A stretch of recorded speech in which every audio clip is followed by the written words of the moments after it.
नमस्कार. महाराष्ट्र राज्य कर्मचाऱ्यांच्या बाबतीत दिनांक 27 मार्च 2024 रोजी निर्गमित झाला अत्यंत महत्त्वपूर्ण शासन निर्णय. काय आहे सविस्तर बघा, अन्यथा काही नुकसान होण्याची शक्यता असू शकते. तर चला मंडळी, व्हिडिओला सुरुवात करूया.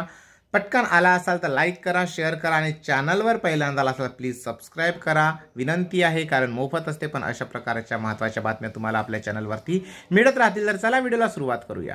बंधूंनो, राज्यातील कर्मचाऱ्यांच्या बाबतीत दिनांक 27 मार्च रोजी शालेय शिक्षण विभागाकडून अत्यंत महत्त्वपूर्ण शासन निर्णय निर्गमित करण्यात आला आहे. सदर शासन निर्णयानुसार राज्यातील मान्यताप्राप्त खाजगी अनुदानित, विनाअनुदानित, अंशतः अनुदानित शाळेतील शिक्षक व शिक्षकेतर कर्मचाऱ्यांच्या व शिक्षण संस्थेच्या अर्जावर क्षेत्रीय अधिकाऱ्याने दिलेल्या आदेशाविरुद्ध अपील तक्रार दाखल करण्याकरिता सुधारित तक्रार निवारण समिती गठीत करण्यात आलेली आहे.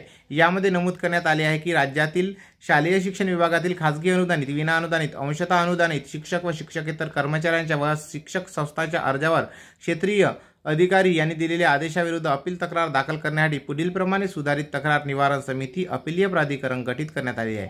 यामध्ये प्राथमिक व माध्यमिक शाळांसाठी, उच्च माध्यमिक शाळांसाठी व उच्च माध्यमिक शाळांसाठीचे समितीचे गठन करण्यात आले. सदर समिती समोर येणाऱ्या तक्रारीचे विषय हे असे आहेत: शिक्षक शिक्षकेतर कर्मचाऱ्यांच्या वैयक्तिक मान्यता नाकारलेली प्रकरणे तसेच बदल्यांची प्रकरणे, अनुकंपा तत्वावर नियुक्ती नाकारलेली प्रकरणे तसेच नियुक्ती विवाद प्रकरणे, शालार्थ ID नकारलेली प्रकरणे, उच्च माध्यमिक शिक्षकांची अर्धवेळ पदे पूर्णवेळ करण्यासंबंधी नाकारण्यात आलेली प्रकरणे तसेच पूर्णवेळ ग्रंथपाल उन्नयन नाकारलेली प्रकरणे तसेच लेखापालद्वारे वेतन पडताळणी, वेतनवाढ तसेच वेतन श्रेणीसाठी नकार दिला असेल अशी प्रकरणे, कार्यालयीन संबंधित वाद, तक्रार, निवृत्ती वेतन, सेवानिवृत्ती वेतनाच्या लाभासंबंधी तक्रार, विवाद, पदे रद्द केल्याबाबत विवाद, पद रद्द केल्यामुळे पद कमी झाल्याने अतिरिक्त कर्मचाऱ्यांचे समायोजन, शिक्षक उपसंचालक यांच्या अधिकार क्षेत्रातील सेवाखंड क्षमापन करण्याबाबत आदेशाविरुद्ध तक्रार तसेच खाजगी शाळांमधील कर्मचारी सेवेच्या शर्ती विनियम अधिनियम 1977 मधील कलम 9 अंतर्गत ज्या बाबी समाविष्ट होऊ शकत नाही